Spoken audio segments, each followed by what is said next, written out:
こんにちは。行政書士社会保険労務士の大園です。中小企業経営のちょっといい話ということで動画をお送りをしております。今回はテレワーク定着促進フォローアップ助成金についてご紹介をしていきたいと思います。こちらの助成金につきましては2023年令和5年度においても実施していたものではありますけれど、令和6年度版について改めて解説をしたいと思います。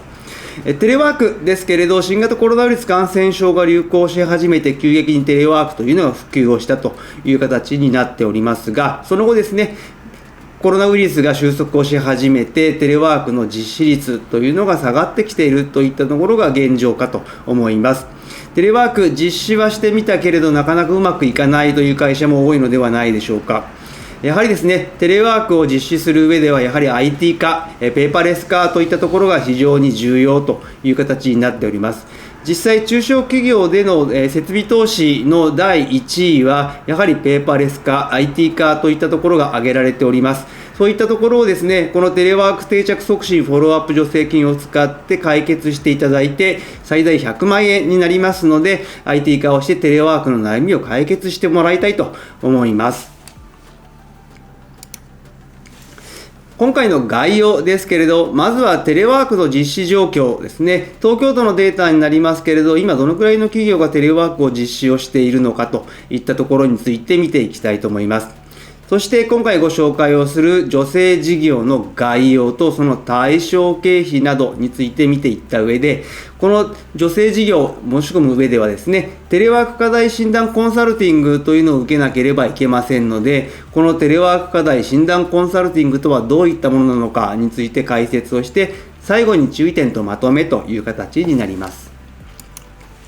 まずはテレワークの実施率について見ていきたいと思います。東京都のデータになりますけれど、2024年2月のテレワークの実施率についてです。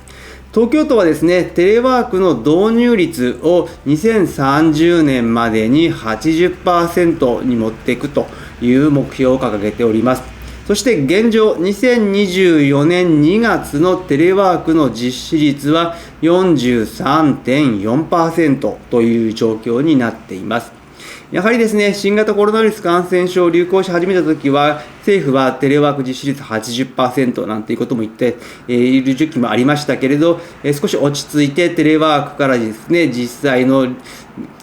職場への出勤という形に切り替えている会社も多いかと思います。そういった中で今現状は 40% 半ばほどでテレワークの実施率は推移をしているといった状況ではありますけれど、このテレワークの実施率について規模別で見ていきますと、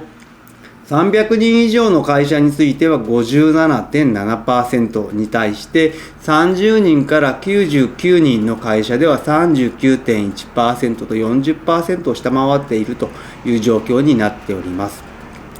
こういった中でですね、テレワークなかなか中小企業では進まないといった状況が続いておりますけれど、こういった部分に関しましては、助成金を活用していただいて、テレワークの活用に使ってもらえればと思います。そして今回ご紹介をする助成事業の概要ですけれど、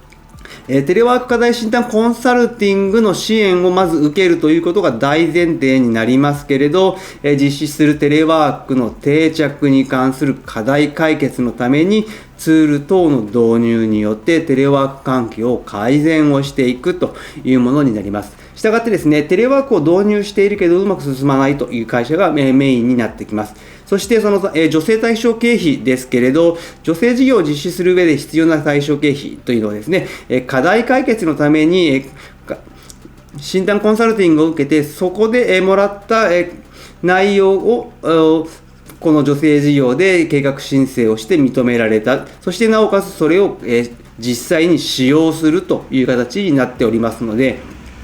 ご自身が必要なものを申請をしても認められないので、課題診断コンサルティングで必要だと認められたものをベースにして助成事業の方に計画を申請して、なおかつ認められたものが助成対象経費となって、その対象助成経費のものを導入をした後に実際に使ってもらうという形になります。そして助成額につきましては、上限が100万円で助成率200万、2分の1という形になって、実施期間は支給決定から4ヶ月間という形になります。そしてこの交付決定を受けるためにはですね、取り組み内容は2つあるという形になります。では、この助成事業ですけれど、対象経費、どういったものが対象になるのかについて見ていきたいと思いますけれど、対象経費についてはですね、こちらの助成金はパソコンは対象外となっております。消耗品の欄見ていただきますと、物品購入費等の中にパソコン、タブレット等は除くとなっているので、パソコンについては対象外の助成金となっているところに注意が必要です。その他のものとしての消耗品ですとか、あとは備品としてですね、あるのが NAS ですね。あとは導入の費用として、購入費用として会計ソフト等ですね。こういったところが対象になる。また、会社以外のところからアクセスするのに VPN が必要になってきますので、VPN の導入、設定、保守、そういったところの費用が対象になる。また、セキュリティの問題もありますので、UTM 等を導入する場合は、そのリース、レンタル料も対象になるという形になっております。これらがですね、対象経費にはなっていますけれど、あくまでも、最終的な助成対象経費となるのは、まず大前提としてテレワーク課題改善提案書に記載があるものが大前提になりますので、テレワーク課題改善の提案書にですね、必要なものを書いてもらうようにしてほしいと思います。そして助成対象事業者の要件ですけれど、こちらはですね、東京都内で事業を営んでいる中小企業等で常時雇用する労働者の数が300人以下の会社となっております。そしてですね、労働者2人以上雇用をしていなければいけなくて、なおかつ1名以上は雇用保険加入で6ヶ月以上継続雇用している方というのが大前提になります。そしてですね、さらにですね、就業規則ですね、はテレワーク規定を作成をしていることという形になっております。そして、東京都では、結構多いんですが、10人未満であっても、労働基準監督署の方に届け出をしなさいというものはありますけれど、この助成金につきましては、10人未満の場合は作成のみで OK という形になっております。その他ですね、やはり賃金ですね、最低賃金とか、あとは労働時間に関しての時間外の割増賃金をきちんと払っている等のですね、労働関係法令を遵守していることというのが必要になってきます。そしてですね、テレワーク課題改善提案書というのを受領をしていることという形になっています。また、令和5年、2023年10月から最低賃金変わっておりますし、申請の時期によってはですね、令和6年、2024年の10月以降、最低賃金変わる可能性がありますので、そちらの方もよく動向を見てほしいと思います。そして、この助成金申し込む大前提として、テレワーク課題診断コンサルティングというのを受けなければいけないんですけれど、こちらはですね、助成金とは関係なく、もともと別の事業であるものになっていると。これがですね、テレワーク定着への課題解決アドバンス事業という名前になっておりまして、都内の中小企業等が、テレワークに関するさらなる定着を図るために、テレワーク導入後の運用における課題を抱えるところに対して課題の診断、ツール等の導入助成、専門家による助言といったところの支援をですね、無料で実施しているものになっております。そしてコースとしてはですね、伴走型とツール支援型と2つありますけれど、どちらかの支援を受けていただいた上で、テレワーク課題改善提案書というのをいただくという形になります。したがってですね、今回の助成金を申請するにあたってはですね、このテレワーク課題改善提案書が必要になってきますので、スピーディーに申請をしたいという場合は、ツール支援型の2回コースを申し込むと良いかと思います。したがいまして、助成金使わない方はですね、5回コースを使っていただいて、じっくりコンサルタントと話をしていただいて、テレワークの定着促進というのを行ってもらえればと思います。そして取り組み内容ですけれど、まずはですね、申請をしたツール等の購入をして設定をしていただくというのが大前提になっておりまして、申請をした助成事業の実施計画にかかるツールの購入や設定が完了済みであることという形になります。こちらですね、東京都は結構多いんですけれど、ピンポイントで製品等を計画書に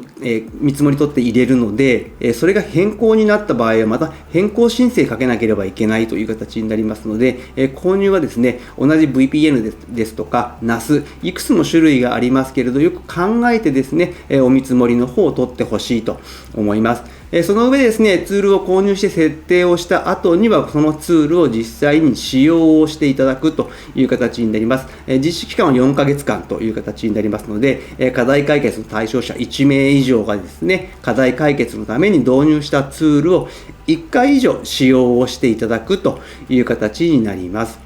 ここまでやった中で、支給申請を行うという形になります。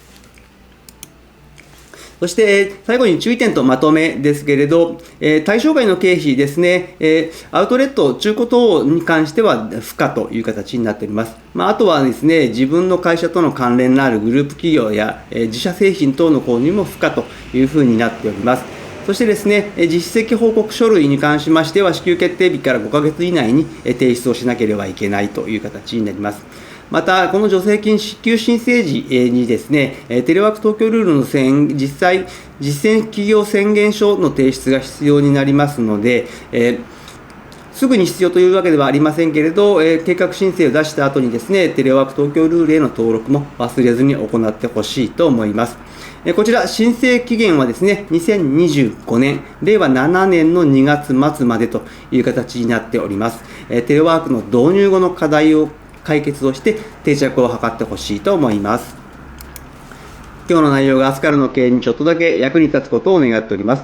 ご視聴ありがとうございました。それではまた次回。